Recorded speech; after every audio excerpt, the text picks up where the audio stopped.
You're praying about your finances, but you see nothing. You're praying for your marriage, your family members, but you see nothing. You got a report from the doctor, but you are praying for healing, but you see nothing. At work, in your company, you're seeing nothing. You got a dream, but nothing. Friends, you may see nothing, but you can bank on the fact and the promise of the resurrection that because Jesus is alive, when you see nothing, it means that Jesus is up to something. He's at work. He's not constrained to time and space. He has no limitations. Right now, He is sorting your life. He's figuring things out. He is always at work. When you don't see, He's moving. When you don't feel, He's fighting. When there is silence, it doesn't mean He's still. You may be down to nothing, and that just means God's up to something. You gotta understand, God wastes nothing. Be careful, because the enemy loves to tempt us, loves to make us think that we have wasted seasons of our lives. But because of God's sovereignty, and because of God's providence, and because God knows both beginning and God knows end, we can trust that God wastes nothing. Because you never know what God wants to take. Because God is using it all. Over and over again in the Bible, we're told to wait upon the Lord. When you don't understand, don't be unwilling to wait. I was speaking about preachers. Another preacher said to me, who was in a hard spot, he said, I know that God put me here. I just wonder if He remembers where He put me. God knows where you are. The very hairs of your head are numbered. God has His schedule. When you don't understand, don't demand to understand. Don't fail to be faithful. Don't bow to bitterness. Friend, don't be unwilling to wait.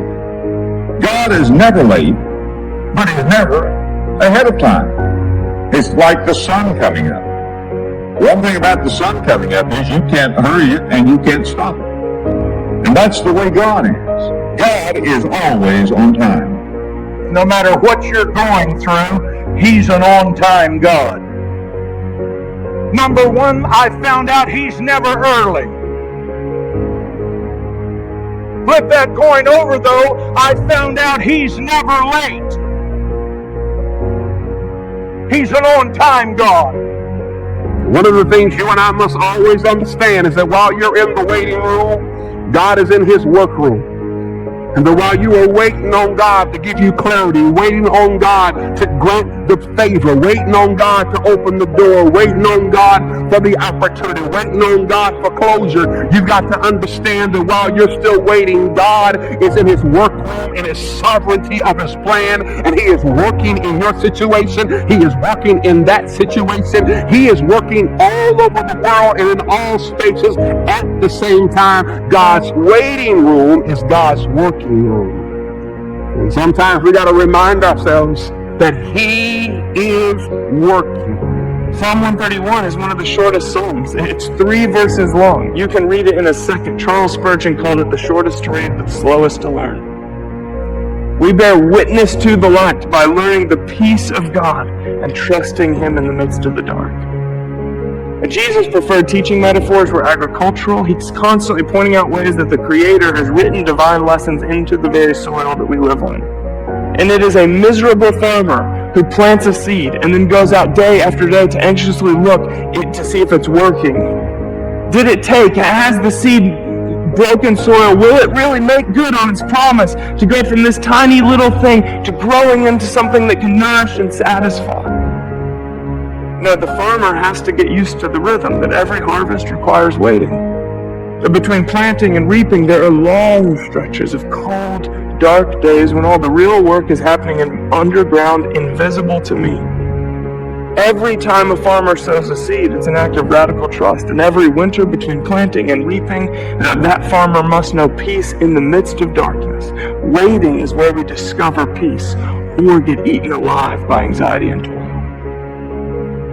peace, that elusive state that we're all after, it's ultimately not found in resolution. Peace is not the end of the wait, because what I'm waiting on is just going to be replaced by another need, and then another, and the next one will feel as urgent as this one does. There's a deeper sort of peace, a variety of peace that cannot be taken by this world because it wasn't given by this world, and its presence.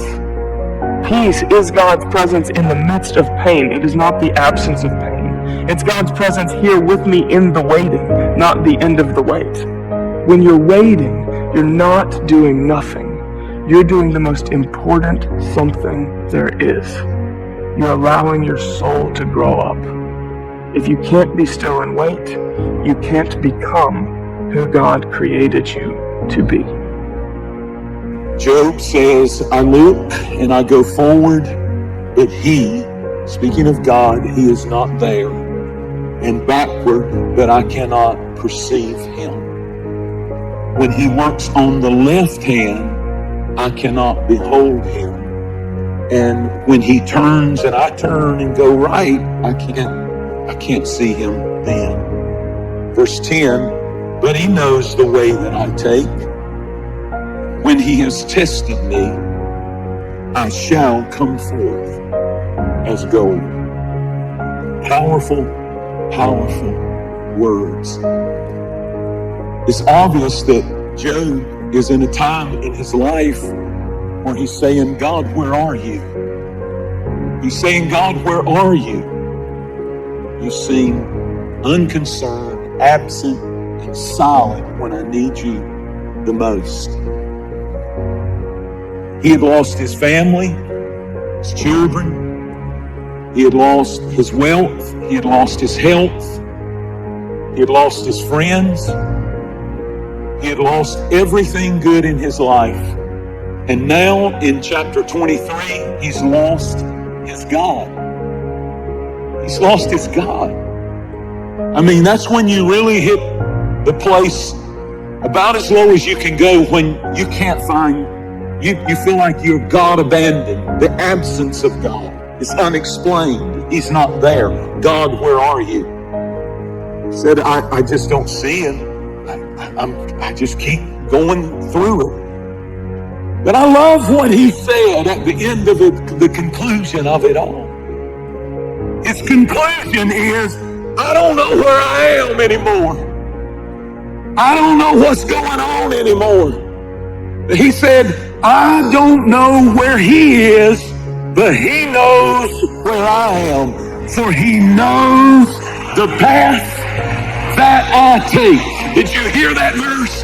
He knows where I am, even when I don't know where he is, and I can't perceive him, and he knows my name. He knows the number of hairs on my head. He knows my fingerprint. He knows everything about the path that I am on. And then he ends with a powerful faith confession. And when he has tried me, I will come forth as gold. Wow. That's powerful. That's powerful. This story teaches us that God is still working when you think your situation is at its last sickening conclusion. God is still working. I'm preaching to somebody today, a lot of somebodies, who the enemy has told you it's way too late for any change good to ever come. You don't understand. Your case is different, but your case is not different. Learn something from this. God is still working. You will find yourself in those very moments where you're going to have to ask yourself the question, are you going to be petty or are you going to be purposeful? Are you going to be jealous or are you going to be joyful? Are you going to be grateful or are you going to begin to grumble? Are you going to be impatient or are you going to be intentional? Waiting will test your integrity. That's what waiting does. Waiting always reveals your character. It's by very nature. That's why you find it so consistently throughout the scriptures that God often allows his servants to navigate through waiting seasons, because waiting often reveals character.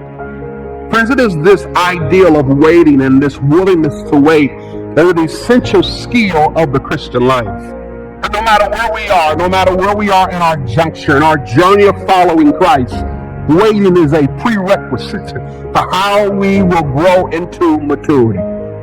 That we will discover that waiting on God is always worth it.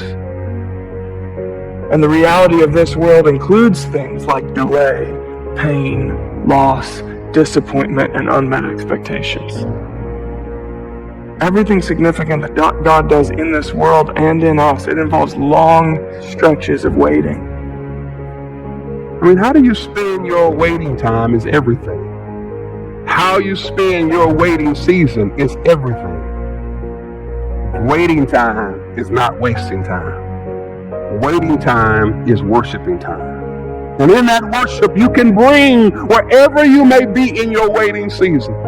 That perhaps you're waiting on the doctors to tell your loved one they are cancer-free. Or perhaps you're waiting on a relationship to get better. Or perhaps you're waiting on the Lord to send a relationship that you long for. And when our waiting, we must worship. In our worship, we must trust him by bringing our disappointment, in our faith, in our desperation. That God, it has not been easy. God, it has been challenging. God, the uncertainty has been incredibly difficult. But God, I am trusting you for what you're going to do, and I am trusting you for how you are going to work in my life and through my life. That he is a God that's always worth waiting for. That he is a God that has not forgotten about us. That he is a God that has a sovereign plan that he is working. That he is the same God that called you from the very inception. He is worth waiting for.